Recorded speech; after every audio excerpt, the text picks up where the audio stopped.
ముందుగా గ్రేప్స్ని కడుగుదాం. గ్రేప్స్ని కడిగి మనం ఇలా తీసుకుంటాం. చిన్న వెరైటీగా మనం గ్రేప్స్కి 2 ఘాట్లు పెడదాం, ఎందుకంటే ఆ మసాలా జ్యూస్ ఇందులో బాగా పట్టేలాగా. ఇప్పుడు మసాలా వేస్తున్నాం మనం. ఉప్పు, కారం,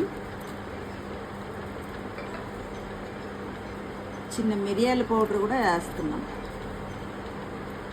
ఇప్పుడు లెమన్,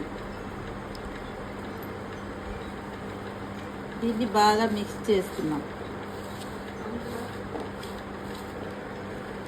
చూడండి, మసాలా గ్రేప్స్ రెడీ. ఎంత టేస్టీ ఉన్నాయో తిని చూద్దాం. సూపర్, చాలా టేస్ట్ వచ్చింది. ఎందుకంటే మనం ఇందులో మిరియాల పౌడర్ యాడ్ చేసాం, చిన్న ఘాట్లు పెట్టాము, అందుకని చాలా బాగా టేస్ట్ వచ్చింది. ఇలా వెరైటీగా మీరు కూడా ట్రై చేయండి.